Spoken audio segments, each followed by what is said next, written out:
The kingdom of Ekin was a place where the sun always seemed to shine a little brighter. The fields were green, the rivers sparkled, and the people went about their day with laughter and songs. At the center of this bustling kingdom was a grand palace, where King Adebayo lived with his 3 daughters. The king was old and wise, and he loved his daughters deeply, but everyone in the kingdom knew that the youngest, Temelaide, was his favorite.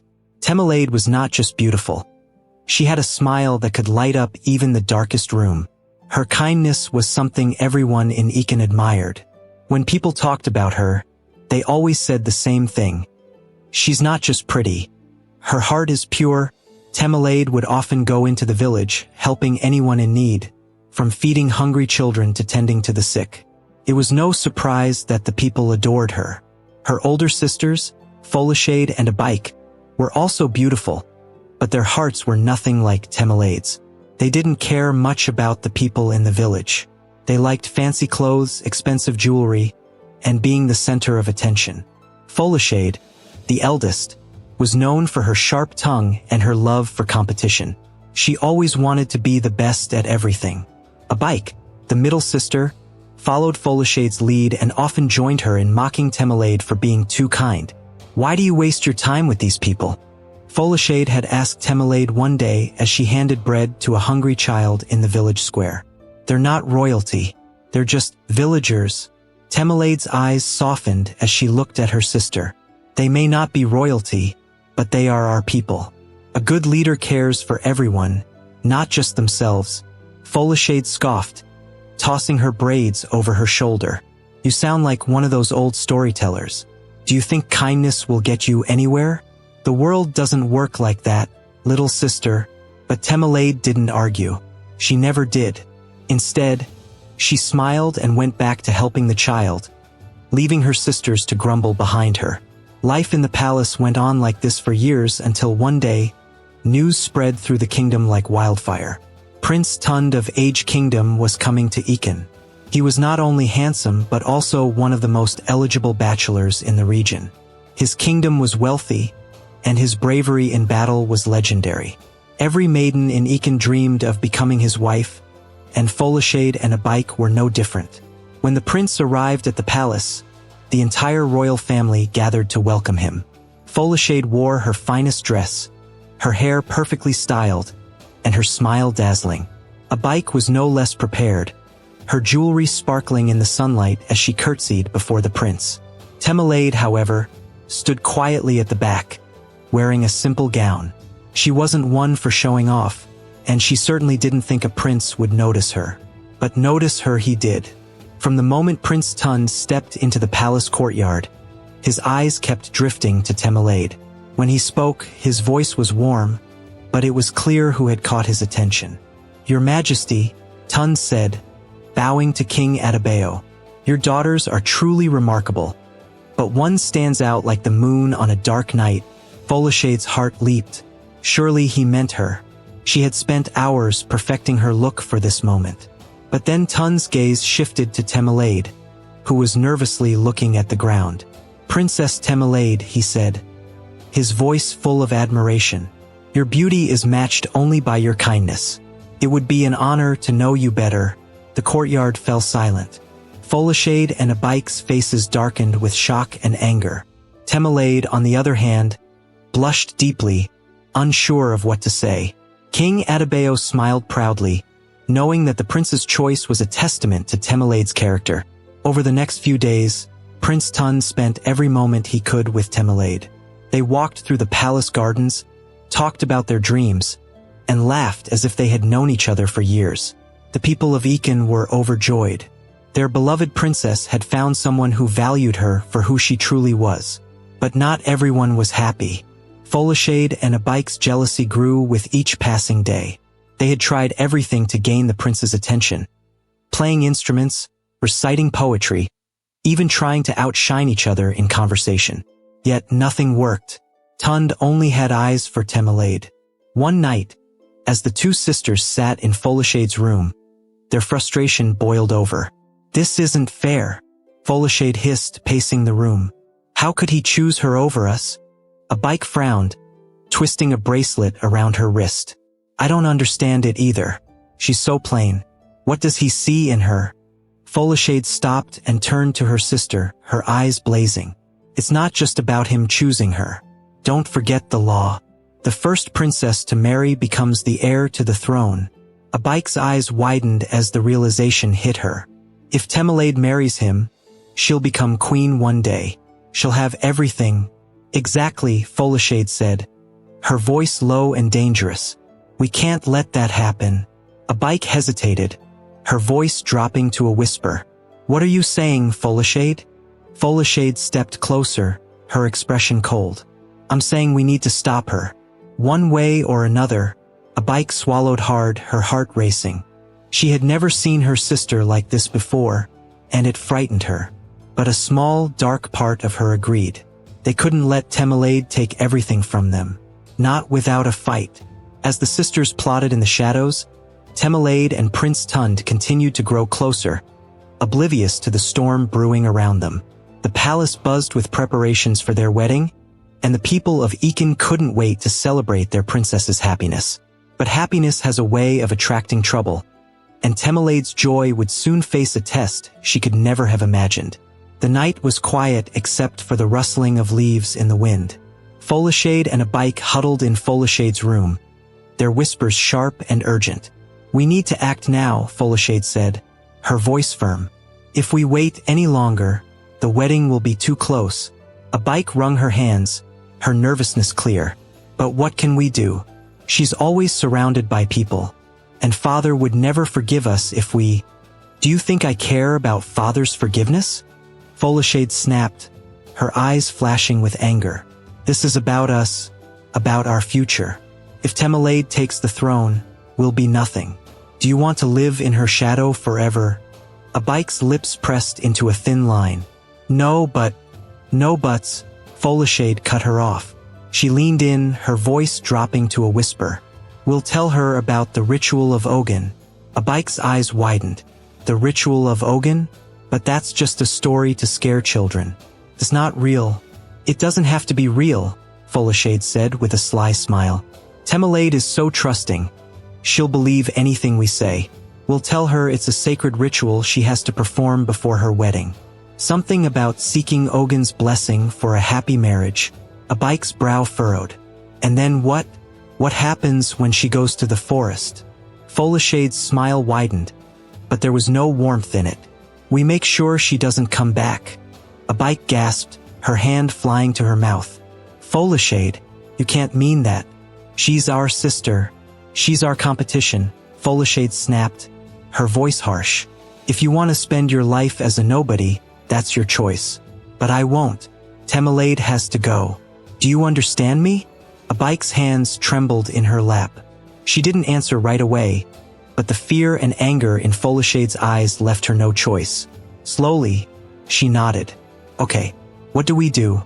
The next morning, Temelade was in the garden, tending to a patch of vibrant flowers. The prince had gifted her the seeds, and she had planted them with care. She smiled as she gently watered the blossoms, humming a soft tune. Folashade and Abike approached her, their faces unusually kind. Temelade looked up, surprised but pleased to see them. Good morning, sisters. You're up early today. Folashade smiled warmly, though it didn't reach her eyes. Good morning, Temi. We wanted to talk to you about something important. Temelade straightened, curiosity lighting her face.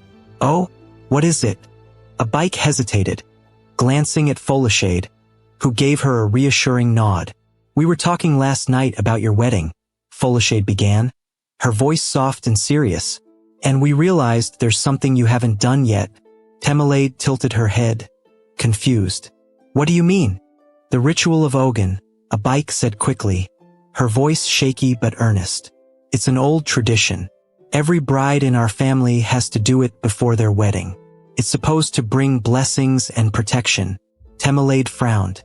I've never heard of it. Father hasn't mentioned anything about a ritual. That's because it's a secret, Folashade said smoothly. It's not something people talk about openly, but it's very important. Without it, your marriage could be cursed. Temelade's eyes widened. Cursed? That sounds serious. What do I have to do? Folashade's smile widened. It's simple. You have to go to the Forest of Shadows at midnight and leave an offering for Ogun. It's a show of respect, a way to ask for his blessings. Temelade's brow furrowed. The Forest of Shadows? Isn't that place dangerous? Not if you're careful, Folashade said quickly. We'll help you prepare. You'll be fine, Temi. Trust us. A bike forced a smile, nodding along. Yes, trust us. It's for your own good. Temelade hesitated, but her sister's earnest expressions convinced her. She nodded slowly. All right, if it's that important, I'll do it. Folashade's smile widened, satisfaction gleaming in her eyes. Good. We'll help you get everything ready. As the sun dipped below the horizon, casting the palace in shades of orange and purple, Temelade prepared for the so-called ritual. Folashade and a bike brought her a basket filled with fruits and flowers, telling her it was the perfect offering for Ogun. Are you sure about this? Temelade asked, her voice tinged with doubt. Absolutely, Folashade said firmly. You're doing the right thing, Temi. A bike nodded, though her hands trembled as she tied a scarf around Temelade's shoulders. Be brave, sister. Everything will be fine. Temelade smiled, her faith in her sisters unshaken. Thank you. I'll do my best. As the clock struck midnight, Temelade stepped into the Forest of Shadows, the basket clutched tightly in her hands. The trees loomed tall and dark around her, their branches reaching out like skeletal fingers. Every rustle of leaves made her heart race, but she pressed on, determined to complete the ritual. Behind her, hidden in the shadows, Folashade and a bike watched, their faces pale but resolute. This is it, Folashade whispered. Once she's deep enough in the forest, she won't find her way back. A bike's stomach churned with guilt, but she nodded. Let's go before someone sees us. As they slipped away, leaving their sister to the darkness, the forest seemed to close in around Temelade. The air grew colder, the shadows deeper, and an eerie silence fell. She clutched the basket tighter, her steps faltering as doubt crept into her mind. Was this really a ritual, or had she been led into a trap? But before she could turn back, a low growl echoed through the trees, freezing her in place. Temelade froze, clutching the basket tighter as the growl echoed through the forest. Her heart pounded in her chest, each beat louder than the rustling of leaves in the cold night air. She tried to steady her breathing, but fear gripped her like an iron chain. Who's there? She whispered, her voice trembling. Her eyes darted around, searching for the source of the sound. But the shadows seemed alive, shifting and moving in the dim moonlight. The growl came again, this time louder, and Temelade's knees felt weak. She took a hesitant step back, her mind racing. Maybe her sisters had been wrong. Maybe the ritual of Ogun was more dangerous than they'd let on. Or maybe they hadn't told her the truth at all. I need to get out of here, she muttered to herself, turning around. But before she could take another step, a massive figure emerged from the darkness. Its eyes glowed like embers, and its scales shimmered faintly in the pale light. It was a dragon, towering over her with a presence so powerful that Temelade's legs buckled, and she fell to the ground. For a moment, neither of them moved. Temelade stared up at the creature, her fear mixed with awe. The dragon tilted its head, studying her with an intensity that made her feel small and exposed. She wanted to run, but her body wouldn't listen. Instead, she squeezed her eyes shut, clutching the basket to her chest as if it could shield her. Why are you here? The dragon's voice was deep and rumbling, like distant thunder. It wasn't angry, but there was an edge to it that made Temelade's breath catch. She opened her eyes slowly, her voice barely a whisper. I came to perform the ritual of Ogun. I didn't mean to disturb you. The dragon let out a low snort, smoke curling from its nostrils. The ritual of Ogun? Do you even know what that is? Temelade's cheeks flushed with embarrassment. My sisters told me about it. They said it's a tradition for brides in our family. I thought it was real. The dragon's eyes narrowed, and it leaned closer, its massive head hovering just above her. Your sisters lied to you. Temelade's heart sank. She had trusted them, believed they wanted to help her. But now, faced with the truth, she realized how foolish she had been. Tears welled up in her eyes, but she blinked them away, refusing to cry in front of the dragon. Why would they do that? She asked softly, more to herself than to the dragon. The dragon pulled back slightly, its gaze softening. Jealousy is a powerful thing, it said. They wanted to get rid of you, to take what you have. Temelade's hands trembled as she gripped the basket tighter. They sent me here to die? The dragon didn't answer right away. Instead, it straightened to its full height, towering over her once more. You're lucky I found you first. The Forest of Shadows is no place for someone like you. Temelade's voice wavered. Will you hurt me? The dragon let out a deep, rumbling laugh. If I wanted to hurt you, I would have already. No, little one. I'm not your enemy. Relief washed over Temelade, and she let out a shaky breath. Thank you, she said softly. But what do I do now? I can't go back to the palace. My sisters will just try something else. The dragon's eyes gleamed with a strange light. You don't have to face them alone. I can help you. Temelade blinked, surprised. Help me? How? The dragon lowered its head, its voice serious. Your sisters have betrayed you, but they've also betrayed the kingdom. Their actions have put not just you, but everyone in danger. If you're willing, I can guide you, teach you how to protect yourself and your people. Temelade hesitated, her mind racing. She didn't know if she could trust the dragon, but what choice did she have? Returning to the palace would only put her in more danger, and running away wasn't an option. Slowly, she nodded. All right, I'll do it. The dragon nodded, a faint smile curling its lips. Good. Then we start now. Back at the palace, Folashade and a bike waited anxiously. They had expected news by now. A servant reporting that Temelade hadn't returned, or perhaps a guard finding her abandoned basket in the forest. But the hours dragged on, and there was no word. What if something went wrong? A bike whispered, pacing the room. What if she found her way back? Folashade's jaw tightened. She won't. The forest is too dangerous. No one comes out of there alive. A bike wrung her hands, her guilt gnawing at her. But what if the stories are true? What if Ogun's spirit protects her? Folashade rolled her eyes. You're being ridiculous. Ogun's just a myth. Stop worrying. But even as she spoke, a flicker of doubt crossed her face. She shook it off quickly, refusing to let fear take hold. She's gone, a bike. Focus on what's next. With Temelade out of the way, the prince will have to choose one of us. A bike nodded reluctantly, though her unease didn't fade. In the forest, the dragon led Temelade to a small clearing, where the moonlight streamed through the trees. It gestured for her to sit, and she obeyed, her legs still shaky from the night's events.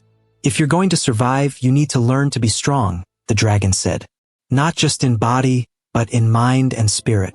Your sisters underestimated you, but you must prove them wrong. Temelade swallowed hard. How? I don't know how to fight. I've never even raised my voice at anyone. The dragon's gaze was steady. Strength isn't just about fighting. It's about knowing who you are and standing firm, no matter what comes your way. You have that strength, Temelade. You just don't know it yet.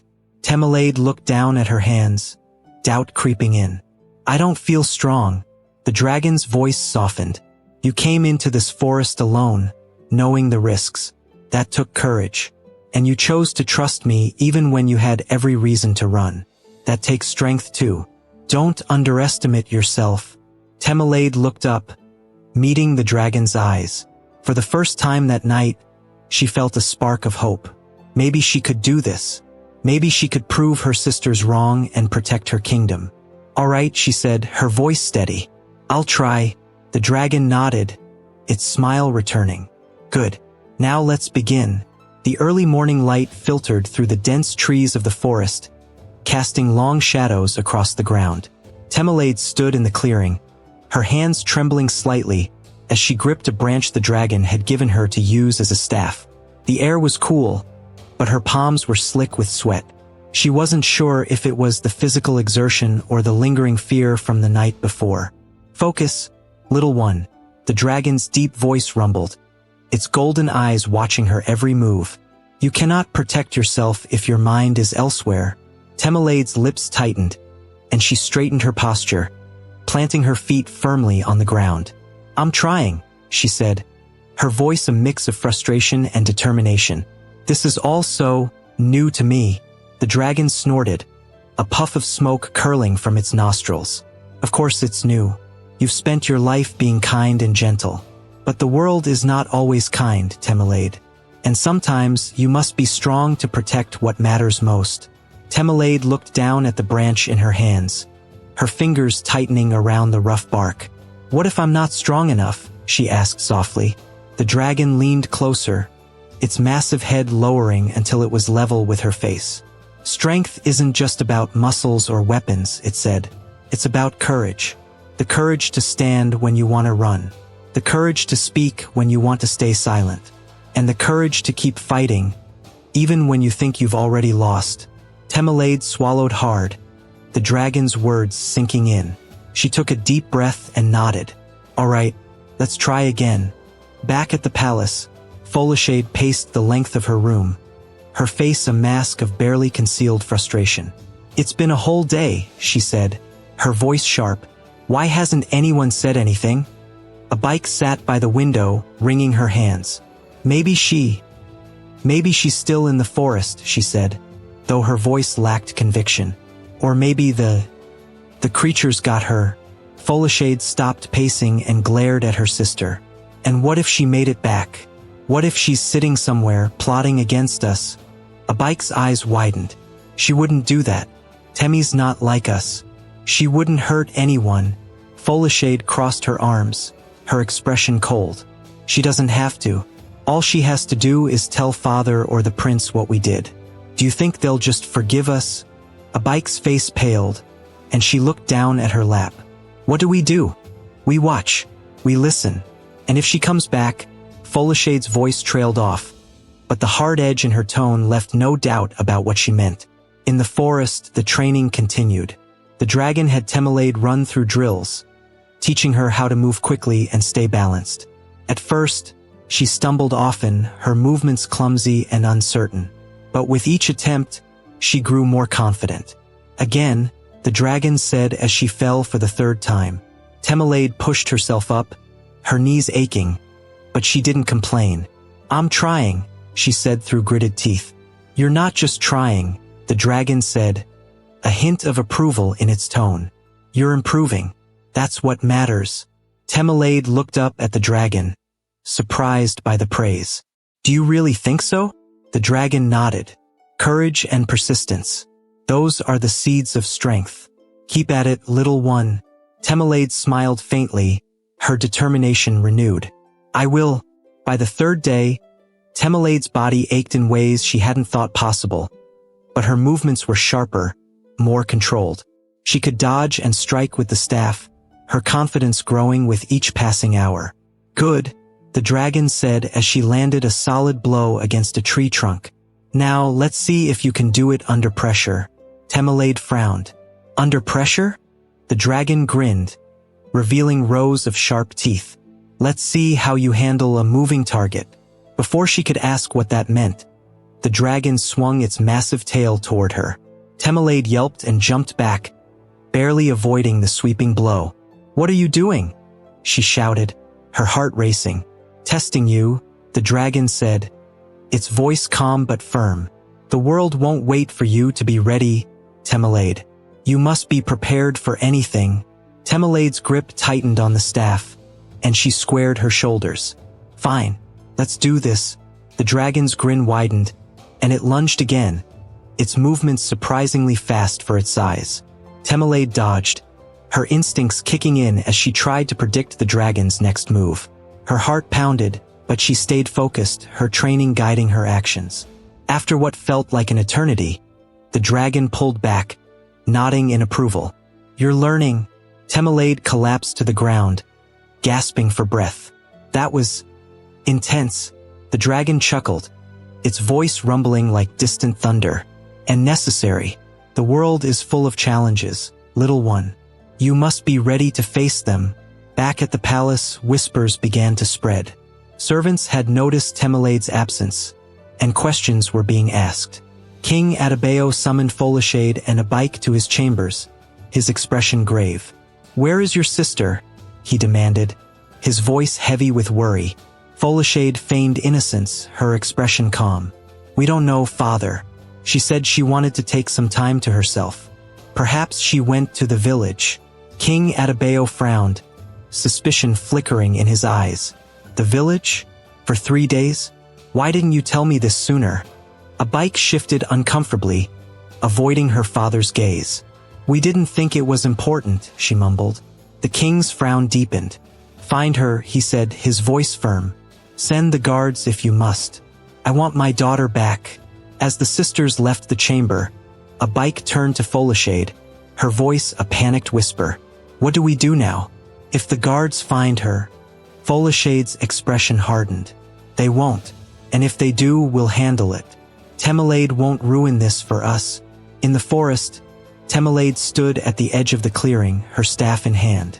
The dragon watched her with a steady gaze, its presence a constant reminder of the strength she was learning to wield. "You're ready," the dragon said finally. Temelade's heart skipped a beat. "Ready for what?"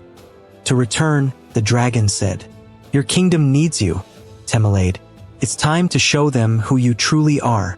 Temelade hesitated, fear and determination warring within her. But as she looked at the dragon, she felt a surge of courage. She wasn't the same girl who had entered the forest 3 days ago. She was stronger now. She was ready. "All right," she said, her voice steady. "Let's go." The sun was just beginning to rise when Temelade stepped out of the forest. Her feet felt heavy, but her heart was steady. She clutched the staff the dragon had given her, its rough surface a reminder of the training she had endured. Every step brought her closer to the palace, and with it closer to the truth. The dragon had flown ahead, promising to stay nearby but out of sight. "This is your fight," it had said, "but I will watch over you." As Temelade approached the palace gates, she noticed the guards stiffen. Their eyes widened in surprise, and one of them stammered, "Princess Temelade? Is it really you?" "Yes, it's me," she said firmly, her voice carrying a confidence she hadn't known she possessed. "Let me through. I need to see my father." The guards hesitated, then stepped aside. "The king has been searching for you," one of them said. "He's in the throne room." Temelade nodded and walked past them, her steps quick and purposeful. Her heart pounded as she entered the palace, memories of her sister's betrayal flooding her mind. But she pushed them aside. This was no time for doubt. In the throne room, King Adebayo sat with a troubled expression. Folashade and a bike stood nearby, their faces pale but composed. They had spent the last few days weaving lies about Temelade's disappearance, blaming it on her, need for space, and suggesting she had run away to avoid her duties. When the doors to the throne room burst open, all eyes turned to see Temelade standing in the doorway. Her dress was torn and dirty, her hair wild, but her eyes burned with determination. "Temelade!" King Adebayo rose from his throne, his voice filled with relief. "You're alive. Where have you been?" Temelade stepped forward, her gaze fixed on her father. "I was sent to the Forest of Shadows," she said, her voice steady. "My sisters told me it was part of a ritual I had to complete before my wedding." The room fell silent. King Adebayo's face darkened, and he turned to Folashade and a bike.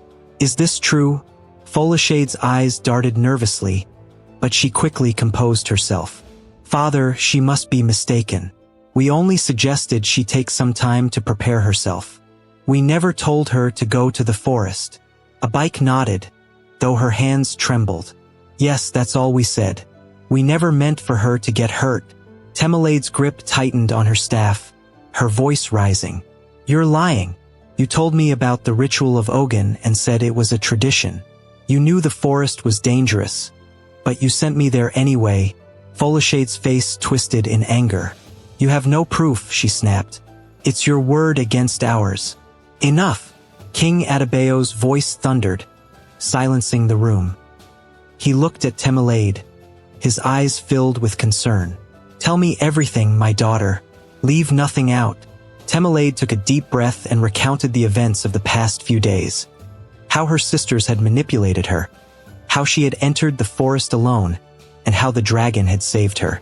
She described her training and the truths she had come to understand about herself and her family. When she finished, the room was quiet. King Atabeo turned to Folashade and Abike, his face a mix of anger and disappointment. "Is this true? Did you send your sister into the forest, knowing the danger?" Folashade's defiance faltered, and she looked away. "We only wanted to teach her a lesson," she muttered. "She always gets everything. The people love her, you favor her, and now she's marrying the prince. It's not fair." Abike's voice broke as tears streamed down her face. "We didn't mean for her to die. We just wanted her to know what it feels like to struggle." King Atabeo's hands clenched into fists, his voice shaking with fury. "You could have killed her. Your jealousy has blinded you to your duties as sisters and princesses. I trusted you, and you betrayed not just your sister, but this entire kingdom." Folashade's face turned red, but she didn't argue. Abike sobbed quietly, unable to meet anyone's gaze. "Father," Temelaide said softly, stepping forward, "I don't want them punished too harshly. They made a mistake, but they're still my sisters. What they need is to understand the weight of their actions." King Atabeo looked at her, his anger softening. "You have a kind heart, Temelaide, perhaps too kind, but I will honor your request." He turned to Folashade and Abike. "You will both be stripped of your royal privileges and titles until you have proven that you understand the meaning of loyalty and family. You will work alongside the people of the kingdom, serving them and learning what it means to lead with compassion." Folashade opened her mouth to protest, but a sharp look from the king silenced her. Abike merely nodded, tears still streaming down her face. As the days passed, the news of Temelaide's return spread throughout the kingdom. The people celebrated her courage and resilience, and her bond with Prince Tund grew stronger. He admired her even more for her strength and humility, and their love deepened. Meanwhile, Folashade and Abike began their service in the village, working side by side with the people they had once looked down upon. It was a humbling experience, and though they struggled at first, they slowly began to change. One evening, as Temelaide walked through the palace gardens, she felt a familiar presence behind her. She turned to see the dragon perched on a nearby hill, its golden eyes glowing softly in the twilight. "You did well, little one," the dragon said, its voice filled with pride. "Your strength and compassion have brought your family and your kingdom closer together." Temelaide smiled, her heart full. "I couldn't have done it without you. Thank you for everything." The dragon nodded, its massive wings spreading wide. "My time here is done. But remember, Temelaide, the strength you need is already within you. Trust yourself, and you will lead your kingdom well." With a powerful leap, the dragon took to the sky, disappearing into the horizon. Temelaide watched until it was out of sight, a sense of peace settling over her. She turned back to the palace, ready to face the future with courage and hope. The lessons she had learned about strength, family, and love would guide her, and she knew she was ready to lead her kingdom into a brighter tomorrow. The palace was alive with preparations for Temelaide's return to royal duties and her upcoming wedding to Prince Tund. The atmosphere buzzed with excitement, but underneath it all, a sense of change rippled through the kingdom. The events of the past days had reshaped not only Temelaide but also the dynamics within the royal family. Temelaide stood in her chambers, gazing out of the large window that overlooked the palace gardens. The soft scent of flowers drifted in on the morning breeze, but her mind was elsewhere. She tightened her grip on the golden staff gifted to her by the dragon, its weight a comforting reminder of her growth. A knock on the door pulled her from her thoughts. "Come in," she said, turning toward the sound. The door opened slowly, revealing Abike. She stepped inside hesitantly, her eyes downcast. "Sister," she began, her voice soft, "I hope I'm not disturbing you." Temelaide shook her head, offering a small smile. No, you're not. What is it? A bike. A bike shifted on her feet, her hands clasped tightly in front of her. I wanted to talk to you. About everything. About what we did. Temelade's smile faded, replaced by a serious expression. Go on, she said gently. A bike's eyes filled with tears, and her voice trembled as she spoke. I'm so sorry, Temi. I know what we did was wrong. I know we hurt you, and I don't deserve your forgiveness. But I couldn't stay silent any longer. Temelade took a step closer, her gaze softening. A bike? Why did you do it? Why did you and Folashade hate me so much? A bike's tears fell freely now, and she wiped at her face with shaky hands. It wasn't hate. It was jealousy. Folashade and I felt like we were invisible next to you. You've always been so kind, so loved. We thought we could never compare. Temelade's heart ached at her sister's words. She reached out, placing a hand on a bike's shoulder. You didn't have to compare yourself to me. You're both strong and capable in your own ways. I never wanted to take anything from you. A bike sniffled, looking up at her sister with wide, tear-filled eyes. I see that now. I see how wrong we were. And I promise, I'll spend the rest of my life making it up to you. Temelade pulled her into a hug, holding her tightly. You're my sister. A bike. That will never change. What matters is that you're willing to grow from this. I forgive you. A bike sobbed against her shoulder, her guilt and relief pouring out in waves. Later that afternoon, Temelade made her way to the village, where Folashade was working alongside the townspeople. The once proud princess was almost unrecognizable. Her fine gowns had been replaced with simple clothes, and her hands were dirted from labor. But there was a new determination in her eyes as she helped a farmer carry a basket of yams. Temelade waited until Folashade noticed her, the older sister's face flickering with surprise before settling into something guarded. Temelade, she said, her tone cautious. What are you doing here? I came to see you, Temelade replied simply. We need to talk. Folashade set the basket down and wiped her hands on her skirt. All right, let's talk. The two sisters moved to a quieter spot under the shade of a large tree. Folashade crossed her arms, her expression hard to read. So, what is it? Temelade took a deep breath, steadying herself.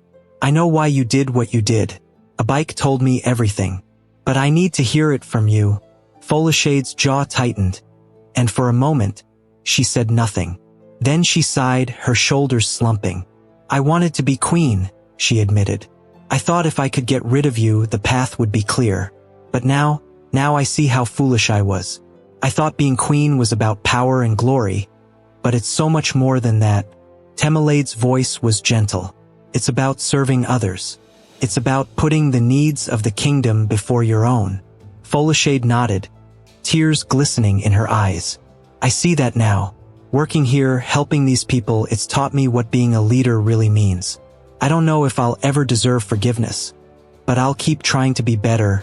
Temelade reached out, taking her sister's hands in hers. You've already started, Folashade, and I forgive you, but forgiveness doesn't erase the past. It means we move forward together, learning from our mistakes. Folashade's lips trembled, and she pulled Temelade into a hug. Thank you, sister. Thank you for being the person I couldn't be. The days passed quickly, and the kingdom prepared for Temelade's coronation as heir and her wedding to Prince Tund. The people celebrated, their joy spilling into the streets as they decorated with flowers and colorful banners. It was a time of renewal, of hope. On the morning of the wedding, Temelade stood in her chambers, dressed in a stunning gown that shimmered like the sunrise. Her father entered, his eyes misty as he took in the sight of her. My little girl, he said, his voice thick with emotion. You've grown into a remarkable woman. I couldn't be prouder. Temelade smiled, stepping forward to embrace him. Thank you, father, for believing in me, even when I didn't believe in myself. King Adebayo kissed her forehead, his heart full. Your mother would be so proud. She always knew you were destined for greatness. The ceremony was grand, held in the palace's great hall. Temelade walked down the aisle with her head held high, her sisters watching from the front row. A bike and Folashade smiled at her, their expressions filled with pride and love. Prince Tund met her at the altar, his eyes shining as he took her hands. "You're radiant," he whispered. Temelaide blushed, her heart swelling. "And you're the reason I have the courage to be here." The vows were exchanged, and as they were pronounced husband and wife, the room erupted into cheers. It was a new beginning, not just for Temelaide and Tund, but for the entire kingdom. Later, as the celebrations continued into the night, Temelaide stepped outside for a moment of quiet. She looked up at the stars, her thoughts drifting to the dragon. "Thank you," she whispered to the night sky, "for everything," and though no voice answered, she felt a warmth in her heart, as if the dragon's spirit was still watching over her, guiding her as she stepped into her new life. The morning sun rose slowly over the kingdom of Ekin, bathing the palace in golden light. The sound of drums echoed in the distance as the people of the kingdom prepared for the grand coronation of Princess Temelaide as heir to the throne. Inside the palace, the atmosphere buzzed with excitement and a sense of purpose. Temelaide stood before a mirror in her chambers, dressed in a flowing gown of white and gold. A simple but elegant crown rested in her hands. Her reflection stared back at her, and for a moment, she felt the weight of what was about to happen. She was no longer just the youngest princess. Today, she would be declared the future queen of Ekin. A knock at the door broke her thoughts. "Come in," she called softly. The door creaked open, and Folashade stepped inside, her face hesitant but kind. "Temi, may I speak with you?" Temelaide turned, surprised but not unkind. "Of course, sister. What is it?" Folashade walked slowly toward her, her hands clasped tightly in front of her. "I wanted to tell you something before the coronation. Something important." Temelaide placed the crown gently on the table and faced her sister. "Go on." "I'm listening." Folashade's voice was low, almost a whisper. "I've been thinking a lot about everything that happened, about what I did to you, and I've realized how wrong I was. I don't think I can ever forgive myself for the things I've done, but I need you to know that I'm sorry. Truly, deeply sorry." Temelaide's heart softened as she looked at her sister. "Folashade, I forgave you the moment I saw you trying to change. We can't undo the past, but we can choose what we do with our future. And I see that you're trying to be better." Tears glistened in Folashade's eyes as she stepped closer. "You're a better person than I could ever be, Temi. You're everything this kingdom needs. You'll be a great queen." Temelaide smiled and reached out, pulling her sister into a warm hug. "And you'll always be my sister, no matter what." The throne room was filled with people from all corners of the kingdom. Nobles, villagers, and warriors stood together, their faces glowing with anticipation. The sound of the drums grew louder as the royal family entered, led by King Adebayo. The crowd bowed deeply as he took his place on the grand throne. Temelaide followed closely behind, her steps steady and deliberate. She felt the eyes of the crowd on her, but instead of fear, she felt a deep sense of peace. This was her moment. The lessons she had learned, the trials she had faced, all led to this day. As she reached the center of the room, the king stood and addressed the crowd. "People of Ekin, today we gather to honor a princess who has shown us the meaning of courage, wisdom, and compassion. Temelaide has proven herself worthy to lead this kingdom. It is with great pride that I declare her the heir to the throne." The crowd erupted into cheers, their voices echoing through the hall. Temelaide bowed her head as the king placed the crown on her head. When she rose, her eyes met the faces of her people. She saw hope, trust, and love reflected back at her. "Thank you," she said, her voice strong and clear. "I promise to lead with all my heart, to serve this kingdom and its people with honor and humility. Together, we will build a future we can all be proud of." The cheers grew louder, and Temelaide's heart swelled with determination. She would not let them down. Later that evening, as the celebrations continued, Temelaide found a quiet moment in the palace gardens. The soft glow of lanterns illuminated the pathways, and the sound of laughter and music drifted through the air. Prince Tund approached her, his smile warm and genuine. "There you are," he said, his voice teasing. "The new heir to the throne, hiding in the shadows." Tamerlane laughed softly. "I needed a moment to think. Today has been overwhelming." Tund stepped closer, taking her hands in his. "You handled it beautifully. Everyone can see that you're ready for this. I've always believed in you, Temi." She looked up at him, her eyes filled with gratitude. "Thank you, Tund, for standing by me, even when things were difficult.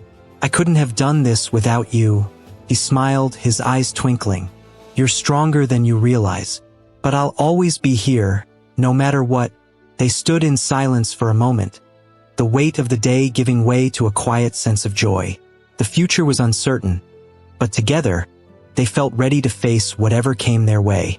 Elsewhere in the palace, Folashade and a bike sat together, watching the festivities from a balcony. The sisters' laughter mingled with the sounds of the celebration below. "Can you believe it?" A bike said, her voice light. "Our little sister, the heir to the throne." Folashade smiled, a hint of pride in her eyes. "She deserves it. Tamerlane is everything this kingdom needs. And she's forgiven us, even after everything we've done. We're lucky to have her." A bike nodded, her expression thoughtful. "We have a lot to make up for. But I think we can be better. For her, for the kingdom, and for ourselves." Folashade placed a hand on her sister's shoulder. "We will be together." The two sisters shared a quiet moment, the bonds of family slowly mending as they looked forward to a brighter future. As the night deepened, the celebrations began to wind down, but the hope and joy in the air remained. Tamerlane returned to her chambers, exhausted but fulfilled. She placed the golden staff against the wall and sat by the window, gazing out at the stars.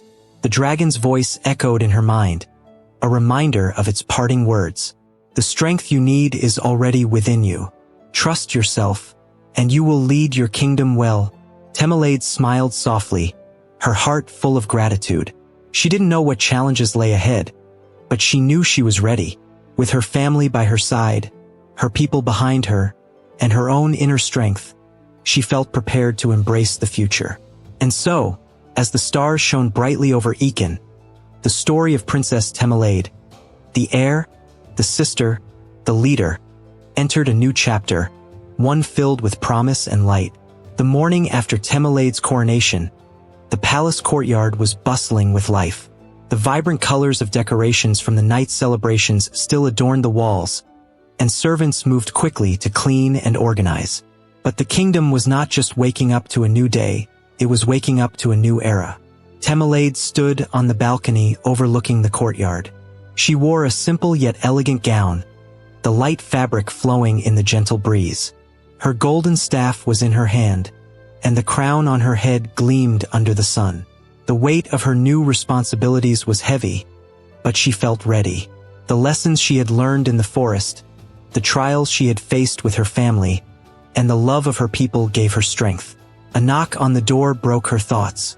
"Come in," she called, turning toward the sound. Prince Tund entered, his face lit with a warm smile. "Good morning, my queen-to-be. Did you rest well?" Tamerlane chuckled softly. "I tried, but my mind was too full. There's so much to think about, so much to do." Tund stepped closer, his eyes filled with understanding. "You don't have to do it all at once, Temi. You're not alone in this. I'll be by your side, every step of the way." Tamerlane's gaze softened. "Thank you, Tund. Your support means everything to me." She reached out, taking his hand. "But I can't help wondering if I'll be enough. The people expect so much." Tund squeezed her hand gently. "You're more than enough. You've already proven that to everyone. The way you stood up for yourself, for your family, and for the kingdom, that's what makes you a leader." Tamerlane nodded, taking a deep breath. "You're right. It's time to move forward. The kingdom needs us to lead." Meanwhile, in the heart of the village, Folashade and a bike worked among the people. Their simple clothes and unadorned appearances set them apart from the royal image they once carried. Folashade's hands were calloused from days of hard labor, and a bike's cheeks were flushed as she carried baskets of grain. The villagers had been wary of them at first, their memories of the sisters' arrogance still fresh. But as days turned into weeks, the people began to see a change. Folashade and a bike worked tirelessly, their actions speaking louder than any words. They listened to the villagers' needs, helped solve problems, and learned what it meant to serve. One afternoon, as Folashade helped repair a broken roof, an elderly woman approached her. "Princess," the woman said, her voice gentle but firm. Folashade paused, wiping sweat from her brow. "Please call me Folashade. I'm not a princess anymore." The woman shook her head. "You will always be a princess to us. But now you are more than that. You have earned our respect, not because of your title, but because of your heart." Folashade's eyes filled with tears, and she bowed her head. "Thank you. That means more to me than you know." A bike, who had been listening nearby, smiled softly. She joined her sister, placing a hand on her shoulder. "We've come a long way, haven't we?" Folashade nodded, her voice steady. "And we still have so much more to do. But for the first time, I feel like we're on the right path." Back at the palace, Temelade sat in the council chamber, surrounded by advisors and village leaders. It was her first meeting as heir, and the room buzzed with both anticipation and skepticism. One of the elder advisors, Chief Olanei, spoke first. "Princess Temelade, the people are eager to see what changes you will bring. But there are many challenges ahead. How do you plan to unite the kingdom and address the needs of the people?" Temelade straightened her posture, her voice calm but firm. "By listening to them. For too long, the voices of the villagers have been ignored. We cannot lead if we do not understand their struggles.